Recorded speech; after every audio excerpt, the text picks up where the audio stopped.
So good evening, everyone. Thank you very much for connecting for this webinar, which is organized by the /Com Tech Forum. So I'm Calvin Hiddle. I will be your host for today's webinar. So today we are going to cover a very interesting topic today, the impact of gaming business and the potential it has for Sri Lanka. So most of us in some part of our life have played computer games, right? As a part of entertainment kind of mode. But little do we know that this industry is a billion-dollar industry. And in fact, it probably is going to be a trillion-dollar industry with technology areas such as extended reality, computer vision, cloud computing, all of this. And the interesting fact about this industry is that you need both parts of the brain. Now, why I say that is you need the creativity part of your brain and also you need the logical thinking. So without further ado, I will introduce our esteemed speaker, Supun Jayasinghe, who is from Arimac. So Supun actually leads the gaming gamification solutions, edtech solutions from Arimac. And also he is the Chief Operating Officer of ImiGames. So I'll just give a short introduction about Arimac as well. So Arimac is a Sri Lankan premier end-to-end digital solution provider in mobile enterprise solutions, artificial intelligence, machine learning, immersive technologies, and game design and development. So ImiGames is the Sri Lanka's first ever gaming portal, which offers diverse portfolio of 50 plus games under different genres, such as action and adventure. So for our audience today, please make note of all your questions and you can submit them through the chat portal. So once Supun delivers his webinar and the demo and presentation, we can take those questions, any clarifications and any queries. So thank you very much for connecting today. Supun, over to you and good luck. Thanks, Calvin, and thanks everyone for joining in. Just give me a second till I share my screen. Basically, what Calvin was saying also triggered certain thing in my head as well. So things have actually changed drastically over the last 50 years or so, I would say. If I may talk on the slides and basically give you a little bit of an introduction on the things. Gaming industry as a whole, just like what Calvin said, had been there for a while, had been a form of entertainment for most of us. And it's been some, I would say, an unsung hero and a thing that has been there, been immersed over the years. So if we are to go back before getting into the business per se, I would like to give a little bit of a history and a little bit of facts in terms of what it is and what it has been. So if we really go back to our roots, gaming industry per se started in 1972. So as you can see in the screen, there's a game called Pong, which was a simple add-on to your screen and basically enabled people to play then and there itself. So it was a simple multiplayer game, started off back in the day. So it's 1972. And then, of course, I'm sure you all have seen this. This is Pac-Man, came in 1980. What I'll do is I'll give you some facts in terms of why I want to learn from the history or basically give you a little bit of insights from the history is that there's a lot that we can learn from this. So if we go back to 1980s when Pac-Man was first launched, it kind of took a little bit of strides from the fact that it was pretty much an arcade game, but really made money. So back in 1980s, it made more than $1 billion revenue in US. So 1 billion revenue back in US. And I'm talking about basically close to 35 years old. So you can imagine how much of potential, rather 40 years old made. So 40 years, 1 billion revenue. So that's what it has been. And then of course, I'm talking about the turning points. I'm talking about some of the well-known facts, but for us to get some context before getting into the gist of the business per se. Super Mario Brothers, I'm sure all of us have played this. Some of you have had a lot of nostalgic memories around this. So launched back in 1985 along with probably one of the successful consoles back in the day, the Nintendo Entertainment System, kind of revolutionized the industry. And Super Mario Brothers has been a franchise that has been there hit 35 years recently and had been in immense potential, and even to date shows the potential of how powerful it has been, because we're looking at about 2 generations, 3 generations talking about content of such. So it has become culture, it has become part and parcel of most of the lives, and especially on a global setting. Taking a step further, 1989 came the Nintendo Game Boy, or pretty much started the entire phase of handheld gaming. So it's the first handheld gaming system, which means that what you've been playing in front of a screen, in front of a TV, now is something that is movable. And now it's something that you can carry in your hand, which means you are given more potential in terms of this being part and parcel of your life, which means it has become part of lifestyle, especially in the US and the Japanese part of the world. It's more of a context where you actually now have something which is handheld, which is a lifestyle device. So 1989 it is. And of course, I'm sure you all know Doom, and some of my friends who are tuning in will also know that we had a lifetime playing this game. So it is 1993, probably I would say the point where it really pivots the first person shooter genre, where we all have played first person shooters. I'm sure all of you have memories, but no one could really forget Doom and how much of a power it has made. I'm taking a history lesson and I'm taking you down the line of evolution. And I'm sure we can't forget this particular device. This is a Nokia. When Nokia Mobile was the deal, I'm talking about 1997, having the first mobile game, or the first popular mobile game, Snake. So created a lot of potential. And even when Nokia is now trying to go for a relaunch, they're really concerned of bringing back Snake, because that has so much of power. And again, we are looking at a small dot matrix kind of a setting. We are looking at an 8-bit gaming retro style, which had been pretty much on the move. Now you can see how a handheld device like a Game Boy now kind of, even though you let go of some of the graphical elements, now come to a space like a Nokia mobile phone, which is I would say the most played non-smart mobile game back in the day, and continues to do so.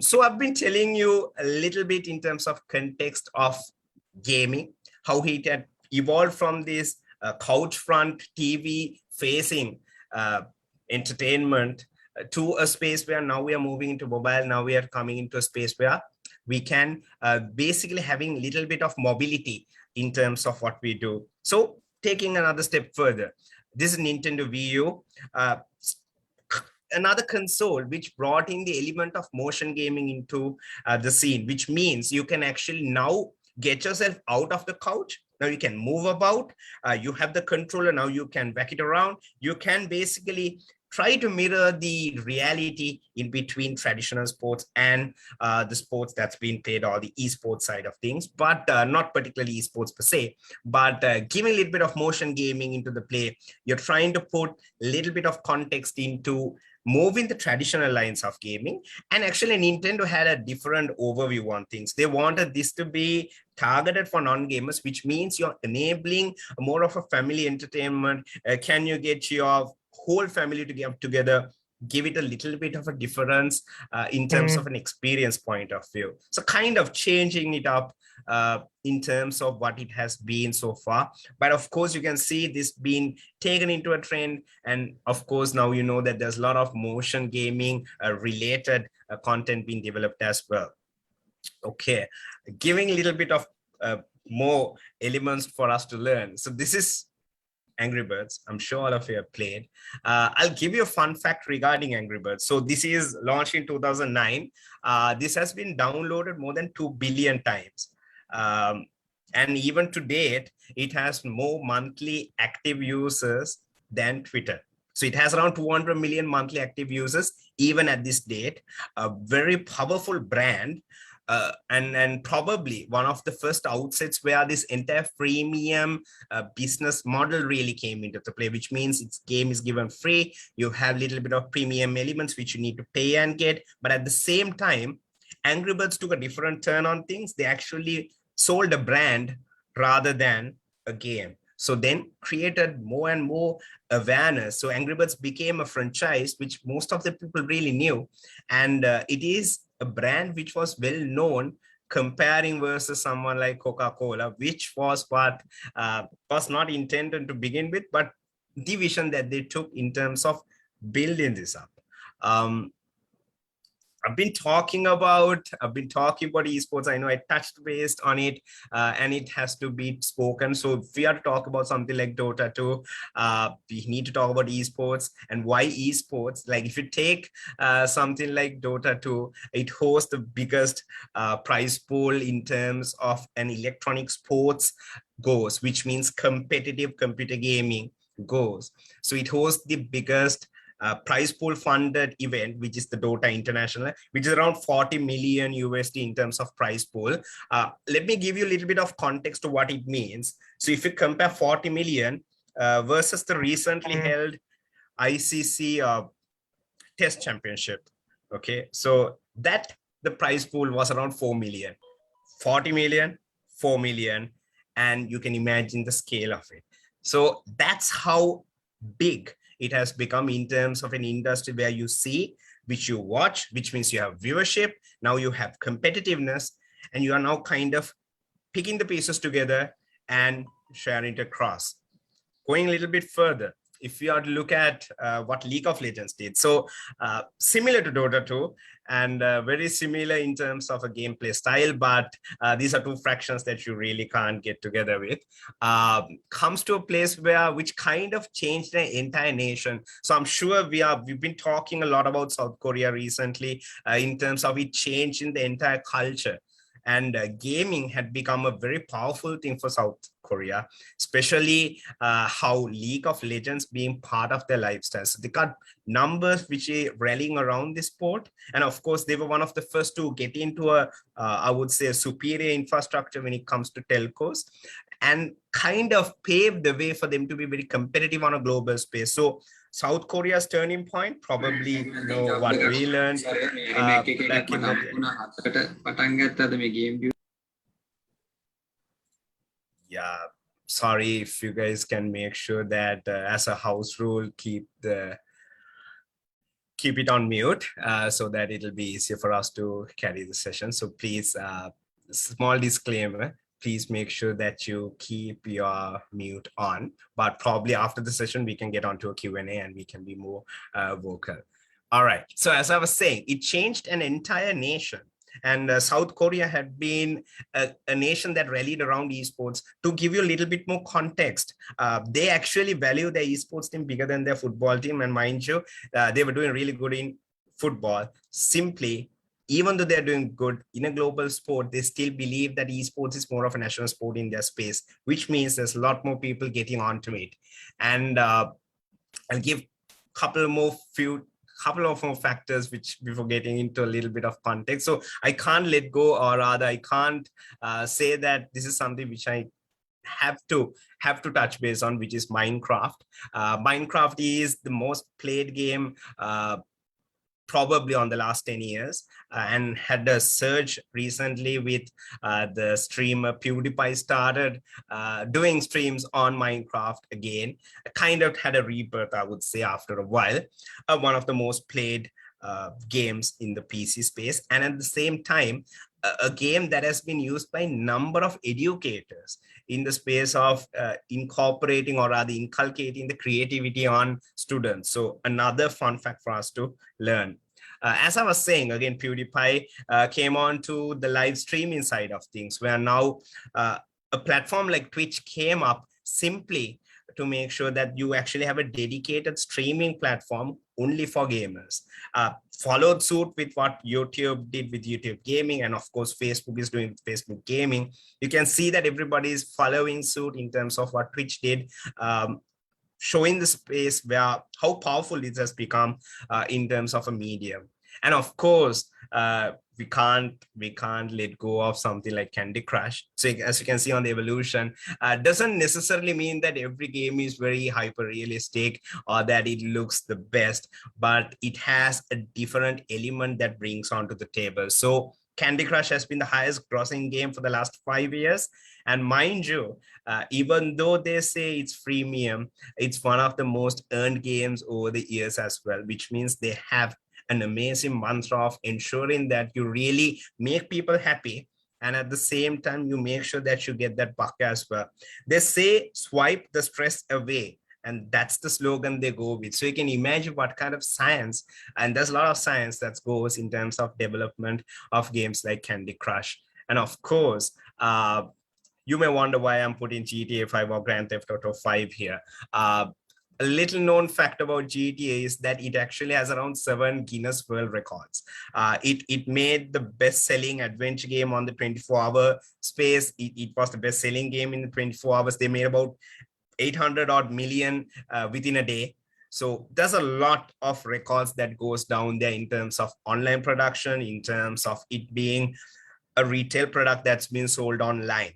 So GTA 5 had been another turning point, which means, again, the money is real and there's a lot involved in this industry.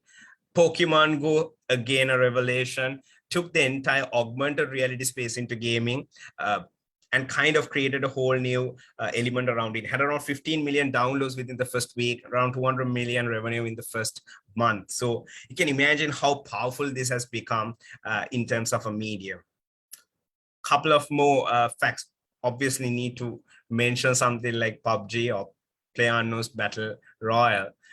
Some of you are playing, some of you don't like it, but something that I would like to mention here is that they initially started off with a zero marketing budget, which means they actually didn't have money to market, but it came to a space where they actually had premium time when it comes to airing TV in India and in across the world. They actually had paid adverts running on national TV. So it was up to that extent they built. How they did with the zero budget or zero marketing budget is that they kind of ventured into the space which games like Arma 3 or H1Z1 which started off in terms of this entire new battle royal element. So they were one of the first few guys to really explore this and kind of took by storm, connecting them with the Twitch streamers and the YouTube streamers back in the day. So created a whole new buzz around it. Another game that started off on PC and pivoted very big to mobile. So PC base is around 70 million who they have. And in terms of mobile, they have around 1 billion players now playing on mobile. So you can imagine what kind of power this has. Then, of course, we need to talk about Fortnite. Very similar in terms of space getting into, but something which we really need to understand is that Fortnite is, again, most streamed, most watched game on Twitch, has been, it has more users than Netflix. So you can imagine how big this is. And in April 2018, the Avengers Infinity War, the movie was released in the opening week. They actually made more money than that in opening a season opener for them. So you can imagine the power, what these content have, and really made, I'm sure some of you guys have seen this person, that's Ninja, one of the most famous streamers in the global space. And Ninja, again, back in 2018, he actually played Fortnite 12 hours in Times Square on the New Year's Eve. So that much of power these streamers also have. So again, learning from all these factors, something which I want to show you is that this is an industry which has grown, taken its strides from step by step and moved into a very powerful stage. So if I may to compare what the size of this business is. So it's hit around 220 billion in next year, which compared to the music industry, it's about 1/10. It's around 19 million. That is the entire record music space, which has Spotify to Apple Music to all your streaming music, as well as the entire record sales itself. Box office or the movie industry is around 40 million, which means about 1/8 of the size. So you can imagine how big gaming industry is, and this is not, mind you, having gambling in it. This is purely competitive gaming, or gaming as an entertainment service makes about this much of revenue. So it's a big potential, and of course it shows its power. But something which I really pick on you is that gaming itself is not what it sells. So I think today's call is about unlocking potential and what we can do, and especially what's the corporate's play when it comes to gaming. So this comes to an interesting topic. There is this concept called gamification, which is basically the application of gaming, or rather gaming principles in real life. So what does it mean is that you have certain factors in gaming which really gets you hooked on to. You do play Candy Crush for a while, but you wonder why you've been playing this so long. You've been addicted to it for a while, and then you try to wonder, how did they keep me engaged on this particular game for so long? Which means at the end of the day, if you're a marketer, you know, you really want the eyeballs, you really want the engagement. If you have a platform, if you have an application, you want people to stick onto your platform. You want people to be more engaged in your platform, which means you want that particular quality the game has. Is there a way that we can bring it into our application, our platform, our website? That's where gamification really plays a role. So you may ask, is it just for us to put up a leaderboard, or rather, are we to put some badges? Like in games, you get a badge if you do something, you get a completed record, they will say, job well done. Is that it what you really want? Is there more to it? So working in Arimac, we've been trying to figure this out. We've been trying to figure out how can we marry the two? How can we make sure that a corporate is happy? And at the same time, how can we make sure the gamer is also happy, or rather the person who's consuming the content is happy? So how can we make sure that we connect the two? Can we simply port something out there in a game and make it cool? Or will that really work out? So we've had a lot of studies around it, and I would like to get something in on you today. Let me share our own framework when it comes to gamification. This is something that we have came up with after a number of studies, after a number of, I would say, failed attempts. We figured out what really works and how we really need to design having certain core principles in mind. So we came up with this particular gamification framework. So I will not get more into the science part of it, but let me quickly tell you what it is. So it's called SCOPE framework, or SCOPE Arimac's gamification framework. So we try to make sure in our solutions that we have these 5 elements tagged to it. So one is that, so it's an acronym coming from SCOPE. S is social, which means that gaming has this ability where you can make certain content shareable. It can be put in a social media, it can put in elsewhere. You can get the social interaction of the game. For instance, you can show off your profile and say, hey, look, I'm a level 400 Candy Crush player, or I'm at the level 2000 right now. I can share it in my social media, which means that really has a social element. You can get that engagement coming in from a lot of people. Second part is the curiosity factor. Games have this ability to make sure that you always second guess. You want to know what's going to happen next, what's going to happen in the next corner. You really want to create that excitement going, hence you keep on, getting engaged to it. That's the curiosity factor. Third part is ownership. You really need to own what's in a game. Like for instance, in a game, you really own what you have done. For instance, you have a profile and you're very fond of your profile. If you're a person who's playing something like Need for Speed, you would really love to know what's in your garage. Okay, I have about X amount of cars, that's mine. If you're playing Call of Duty, you love the guns that you have, and you'll be really like to show off the skins. If you're playing Fortnite, there's different elements of ownership that you carry. And then of course the progression, which means just like in a game, in your application, in your space that you do this gamification, you want to make sure that your player or your consumer is actually having a certain amount of progression, which gets them to come on to the platform again and again and again. You need to make sure that you give progression. Otherwise, people may feel, hey, look, there's nothing much for me, I will get out of it. And then, of course, the most important thing is epicness. See, this is something which is very hard to recreate, and we tried really hard to create this epic moment or the big moment in a game in a real life experience as well. So what do you mean by that is that in a game, you are having a greater than life cause in terms of what you're doing. For instance, you would be either the last man saving the world, Either you're trying to be the Formula One champion, where you're racing against the legends out there, or else you're just fighting against, the zombies who's going to take over the world, which gives you a larger than life experience. You are a soldier in the front line of war.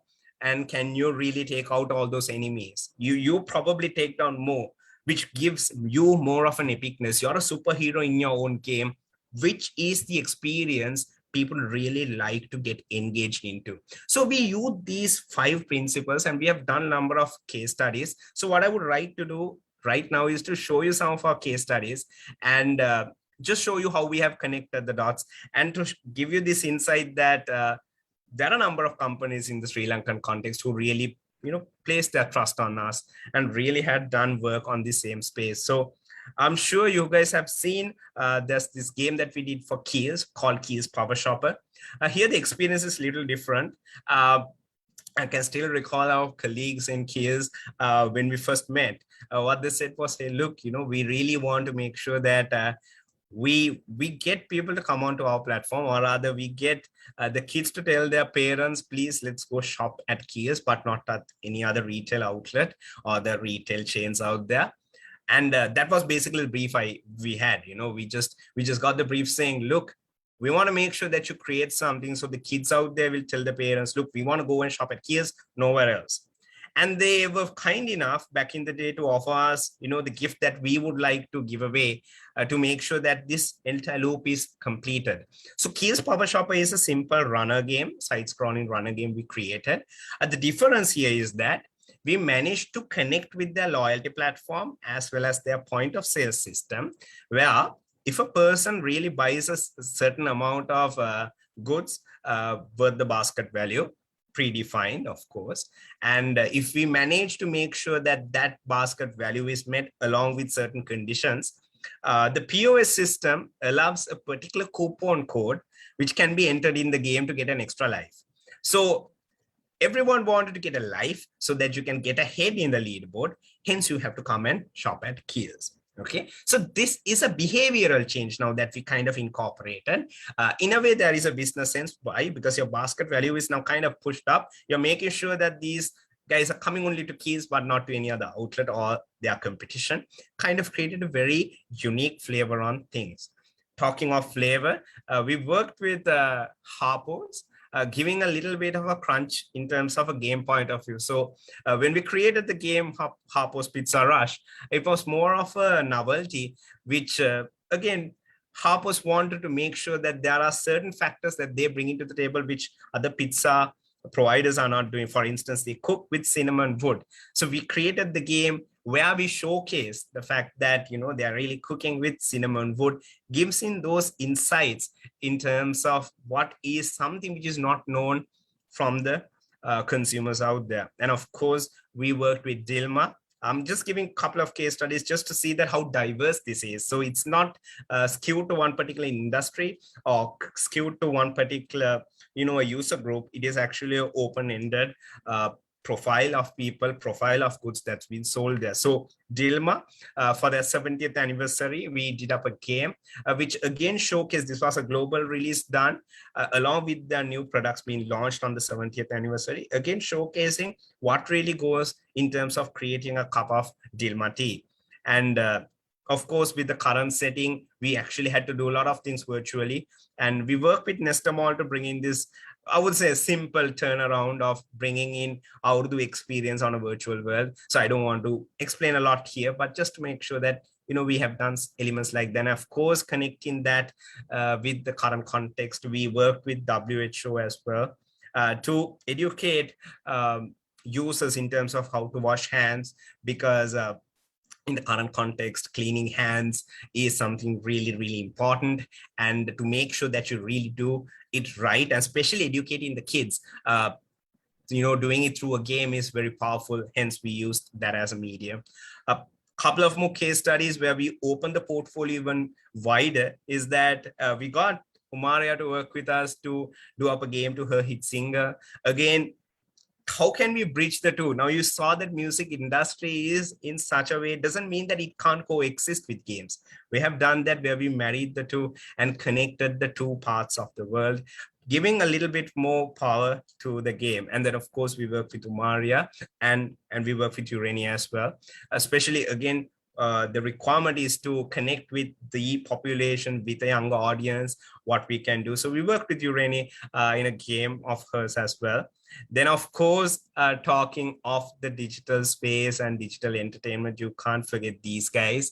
So we work with Block and Dino very closely along with Silonta to bring in a game which is again connecting YouTubers, connecting proper artists with a game, kind of bringing in that porting a real life actor into a game. So we did a little bit of an exercise on that just to create something very unique. So those are some of the key insights or the key case studies at Arimac that we did. So, but just to want to make sure that why I shared these experiences, that it is something which is done already. So it's, I wouldn't say that it just started happening. It's been happening for a while, but what's been the underline or the unsung hero is that it's been in the rise for a while, and now it is pivoting at a very larger magnitude. So if you're concerned, you can always reach out for me, you can reach out for us. We are definitely open to working with you. We can come up with solution of your own as well.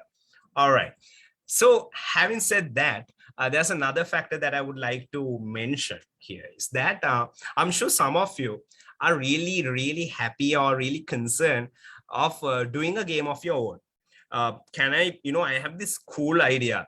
I really want to bring it into perspective. Can I really create a game by myself? Probably, you're not a computer engineer, you're not a software engineer, you probably aren't a game designer or a game developer, but that's the possibility for you to explore this.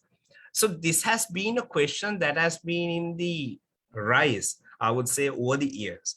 And provided that it's a digital world, digitally connected, a lot of passionate youngsters out there who really wants to do something on this space.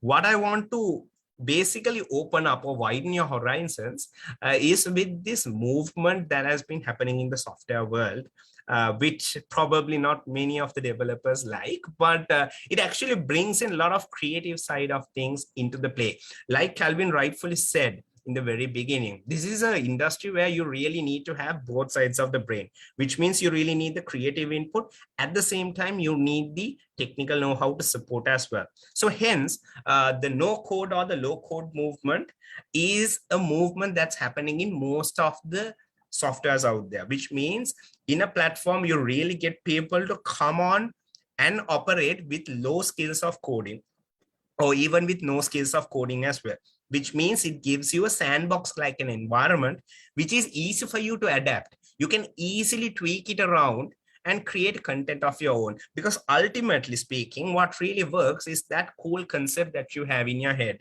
and you should not really block yourself for not having the right tools or right set of things for you to execute it.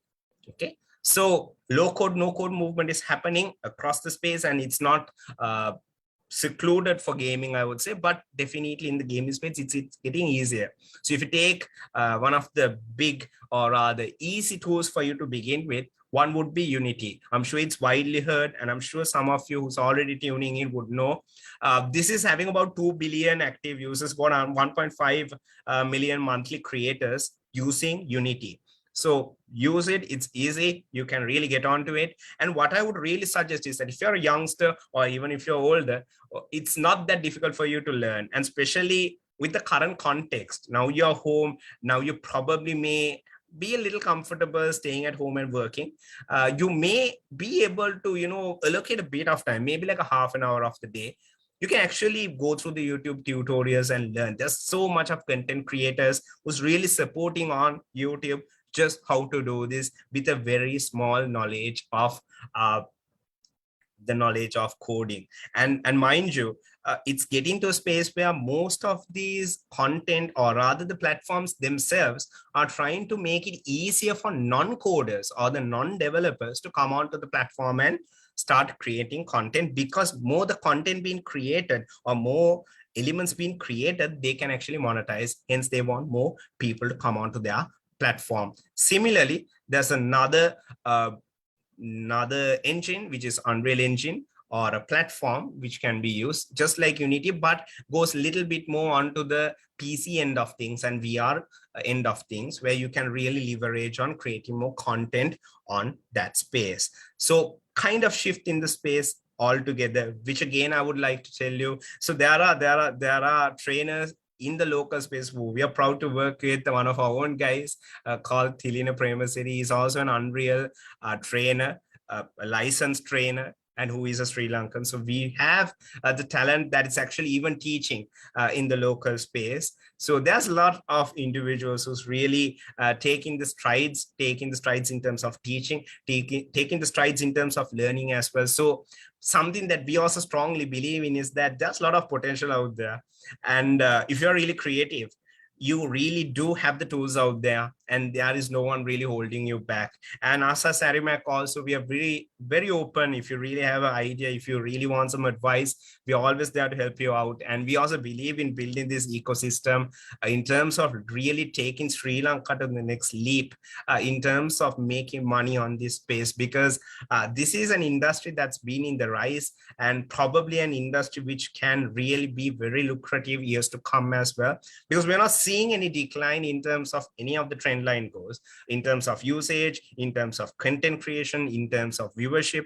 All the tackles, or rather all the tick boxes tick up, and make sure that this is actually industry where you really can invest on. And going a bit further, actually, coming towards the latter part, what I want to mention is that gaming is there, and yes, I'm sure some of you are gaming, some of you are not.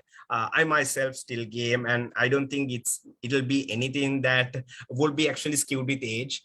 This is around things like how old are you to watch cartoons, kind of an argument. Because if the content is good, if it is rich, I'm sure at any age you will still consume it. So gaming is there to stay, and I wouldn't say that it has become something that is more of a cultural aspect. So you do see people playing on their mobiles. Mobile gaming had been a phenomenal space for anti-gaming incidents to actually carry forward, or rather leap forward, which really enabled most of the users to get onto it. If I may to give you a fun fact, I was talking to one of the mobile services was being offered by one of the handset manufacturers working in the local space. I was talking to this guy, and he was saying, look, what's actually happening is that people are now thinking of, or rather the kids these days are thinking of purchasing their first mobile or the first smartphone, then their laptop, then their PC. They really don't want their gaming console. They would rather like to have a full-fledged probably like an Apple device or a Samsung device or a flagship device, or even if it's not a flagship device, they would still like to have a high-spec device. Good example of this is that if you really get onto YouTube, you will now see people are actually doing reviews on how PUBG works on a mobile. There are PUBG mobile reviews, talks about how PUBG is actually working on a mobile, and there are a lot of people really consuming that data to see what that really means. So which means they want to buy their phone, they want to make sure PUBG really plays out well in that device. Similarly, the industry is growing in a stage and it has become a pop culture. I'm sure there are a number of movies made out of games. I'm sure some of you have watched this, some of you wouldn't. And these are strides which shows that it is pop culture, it's there to stay. We've heard that Netflix is also getting into gaming very recently, and they have a number of shows which are inspired or rather connected with games. So a lot of these titles came from games itself, but make it really huge in the space of movies as well, which means it is culture, it is part of life. So what we can do as Sri Lankans, or what we can do as a nation also, what I strongly believe in is that there's potential in this. There's a lot we can do in this. So might as well, there is definite arguments for and back. It's just like any other entertainment sector. What can we do, or how can we make sure that we really bring glory to the country and be part of this wave where we really make money and really convert most of the potential we have in-house to greater good. So I would like to end it with that, just to intrigue that thought in you, and probably we can break it into Q&A after this, just to intrigue that thought, saying it's already been done. It's done in Sri Lanka. We have done it. We have shown some of the stats. We have shown some of the materials as well, which means it is doable. Culturally, we are getting there. We are seeing a cultural shift around entertainment, especially getting into video on demand services. We see a lot of people now consuming data on YouTube, seeing a lot of people moving away from traditional television, which means that it's actually moving towards a different economy. And of course, we are seeing different strides taking place, especially in the space of what work from home and these distant setting is really putting us into. So there's a lot been changed. And we strongly believe that we really need to take the plunge and really move forward. And rather than complaining of what the things are happening, I would say we should make the opportunity to do really good. So with that, thanks a lot for joining in. I hope you guys enjoyed it. If there's questions, I think we can now break up to Q&A. Calvin, we can start off with the Q&A if you're ready. Thanks a lot, Subun. I think that was a great session. I learned a lot personally myself as well. So some interesting points I took from your session. So gaming is not kids play or toys anymore. It's serious business, right? You are looking at a business that is going to grow to even $1 trillion business out there. So it's not kids play anymore. So it's a huge opportunity which we have there. And I think as Sri Lanka tech companies, we should get into that. And the other thing is the interesting fact you mentioned about how gaming and gamifications are integrated to the other business use cases as well, which was very interesting to know. And so we have some questions coming in. Let me just share the question. So one question is, so how can a developer get started? Is there any open source platforms that they can get started with to develop these? Sure. There's plenty actually. I would say one of the best or rather the easiest to get into would be something like Unity, which will really or rather give a lot of space, and there's a lot of content out there, Calvin. See, the beauty of gaming as well as game development is that it's pretty much a community driven thing, and the community really helps out. And it is such a fact where it's something of really, I would say it's something really cool because everybody really like to help each other out.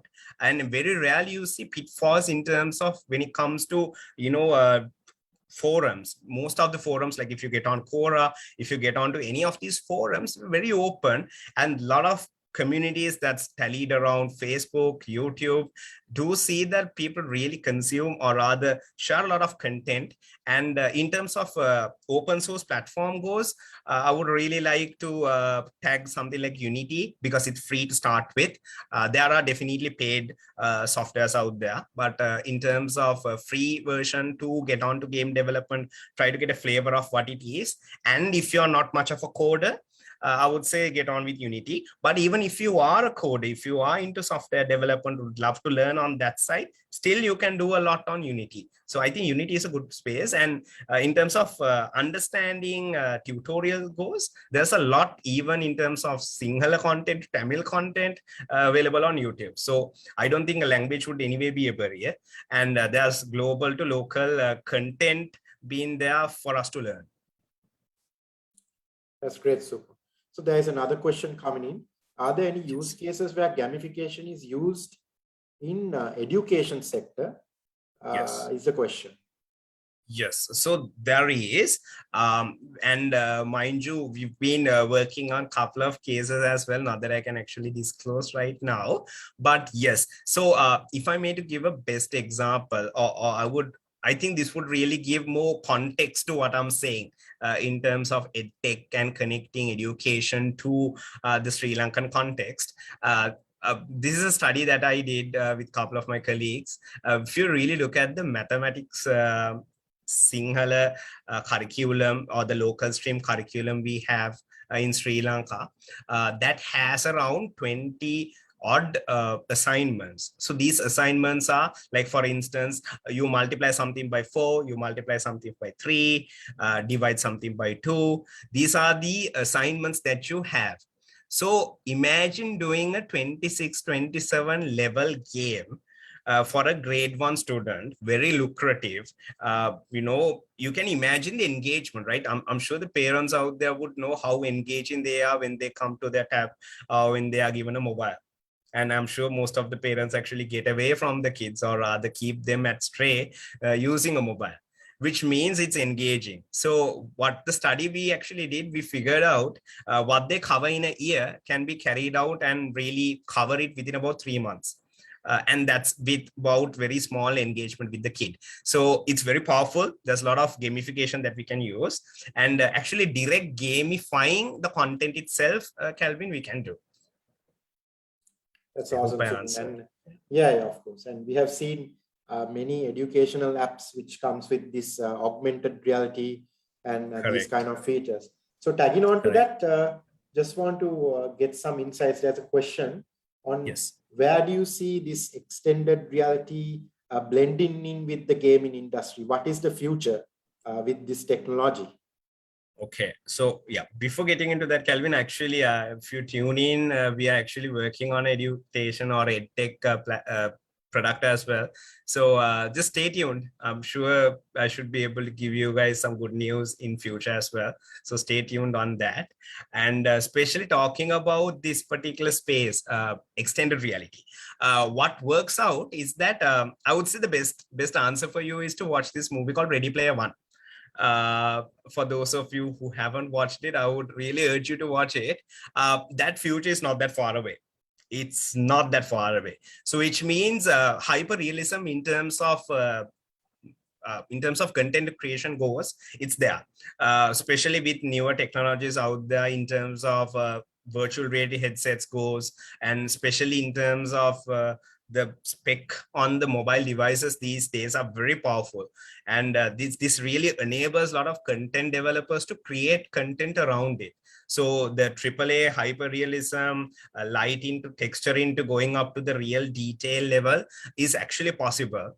And you actually do see that blending in with a lot of material being created out there. So looking at most of the movies, the sets to everything being created using these tools, look like the tools I said, like Unreal, like Unity, are used not only on gaming. Like Unreal Engine is used in movie production as well. Talking about After Effects to all these. So really, it really extends to that. So extended reality goes, and in terms of creating content goes, I would say, it's definitely there. The future plays extended reality, and obviously, hopefully, I mean, I would love if everybody gets a VR headset and everybody can afford that. And trust me, it is some piece of technology that really can enable a lot and really unleash what it's actually happening. Just like an HDMI cable on a television, this is the next unlock we are talking about, where you really bring in that immersiveness. So it's gonna work out. And I think, we have the industry giants investing. We have Facebook investing on VR. We are having big giants really investing and really doing a lot of strides on that. So we hope, I really hope that there'll be a lot more affordable headsets, a lot more affordable content coming in really soon. Thanks, Supun. So we have so many questions coming in. Let's just take a few of them with our time. Sure. So another question was, what are the career paths in gaming esports other than being a developer? Okay. Or a gamer? So you can't be either a gamer or a developer, but you want to get into the gaming industry. Cool. Yeah. See, all right. So it's like this. Coming on to it, in terms of a career point of view, I think one of the biggest giveaways people have is that, how can I make a living out of this? That's the easiest way to look at it. Okay, what's the price tag if I do this, if I do that? So in terms of career path goes, I think you can actually build it into two sides. One is you go down the entrepreneurship route, where you really build your own thing, or you really go on the career paths, which really depends on what your forte is. So it's just like any other entertainment sector, I would say. Think of it similar to movie production. Think of it similar to audio production. This is very much similar. So everything that goes on video production, that goes on audio production, goes on gaming as well. So you're talking about, if you are leaving out developers, you have digital artists coming in, you have audio artists coming in, you have visual effects guys coming in, and then of course you have the core engineering guys also coming in. You're talking about front-end developers, back-end developers, different software engineers, really having architects having a play on it. You can have an aggressive quality assurance in this process. So if you're a QA, if you're a game tester, you have a potential there as well. And then of course the concept part is to game designers. There's a lot of space there. See, a misconception around this is that we believe that our part of the world is not part of this community, or other, Sri Lankan Indians. We are not there.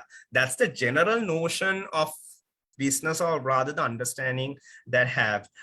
Calvin, let me share something which really triggered me. I was Sure. on LinkedIn the other day, and I got hold of this guy who is from Pakistan. He is, as I mentioned earlier, a game called GTA. He's an engineer by profession, but he's the lead level designer and the lead concept designer for GTA 5, or this top grossing Guinness World Record game. And he's a Pakistani, mind you. Brought in, lived in Pakistan, moved across the tiers. And you do have our part of the world. There are a number of artists, number of people really picked it up because of the creativity space. So if you talk about something like level designing, you really need to have a good knack. It's not just on the domain. Like to be a good level designer, mind you, you really need to know, like, okay, let me give you a little bit of perspective here. If you're talking of something like Super Mario, where are you to position the enemy? Where are you to position a particular power up? That's level design. And there's a lot of science that goes into it. There's a lot of big data that goes into it. So trust me, all this data, all these people are involved in design. So career paths goes, I would say you need to excel at what you really like to do, and then you can find a tangent for gaming. So it's simple as that. There is another question, Yes, which is quite valid. How do you tackle content censorship within games, especially for younger kids? Okay.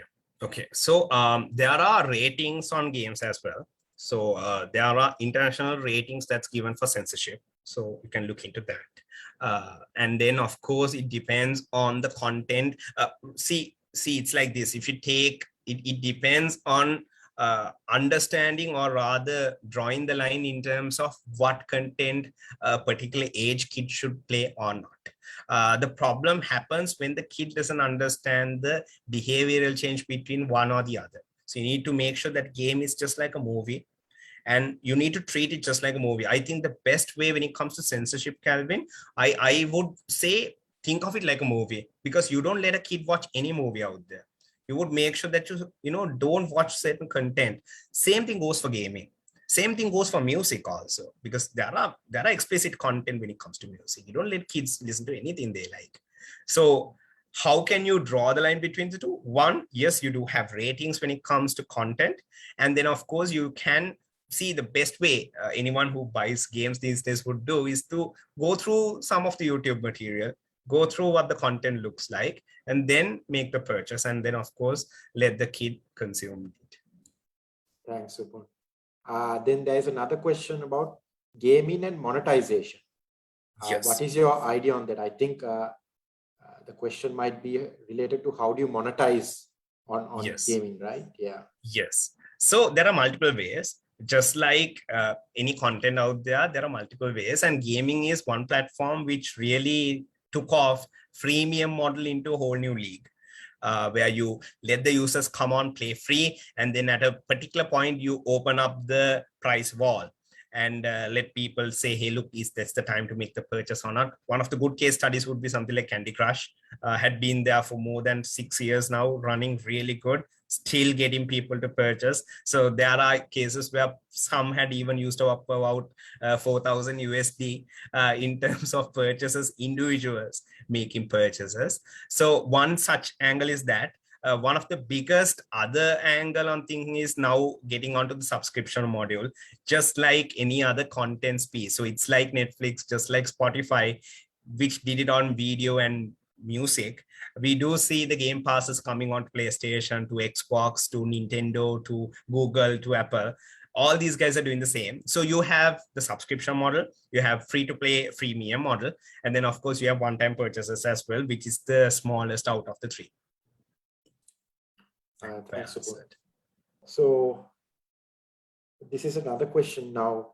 When it comes to the big boys in the industry, like Electronic Arts and Activision and all of these, is the technology really democratized that we can compete with them? Say a country like Sri Lanka or a company like Arimac. Is the technology really democratized that we can compete with these big boys because they use certain motion graphics, right, and all of that? For sure. So can we get up to that level? And is the technology really ready? The cost to do that type of level of production in a country like Sri Lanka? Sure. It's like this, Calvin. See, I would really like it's a smart way of doing things. That's how I would rather like to put it. See, in terms of creating games, it's just like how I put it as a businessman is that I would put it just like doing up a movie. So if you do a movie in Sri Lanka, can you do the next Star Wars here? A person may not, probably laugh at me saying, are you crazy? You can't do Star Wars in Sri Lanka. You can't make the next Han Solo, or, you can't make the motion graphics to that level. It's not just the tech. It is a combination of a lot. And this is where I think we need to really understand. Like, for instance, if you take a game, most of the games out there that really worked out, especially story-based games, you really have good writers writing these stories. The plot twists to everything that goes in the design plays a major role, and not just graphics. So people have this notion where you think you really need the real crisp graphics to, conquer things. You feel like, it should be next to real. It's actually not the case.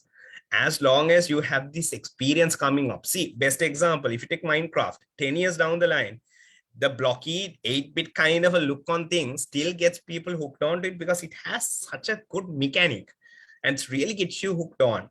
So it's not really that. And if can we take on the big boys? I would say yes. I think first of all, Calvin, we really need to get out of this island mentality, something which I personally keep talking everyone out of, is that we have this island mentality as Sri Lankans. We believe, oh, look, we are small, we are a small country, we only have 20 million, we don't have money.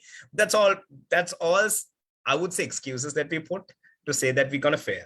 I would rather like to look at it in a different perspective and say, hey, look, why don't we take on the big guys?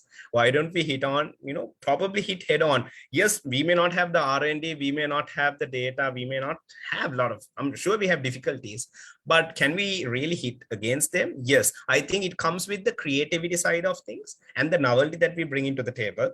So if I may to give you a little bit of context, we are working, I'm sure you have heard of Nero, the game that we are developing. It's going to come out soon.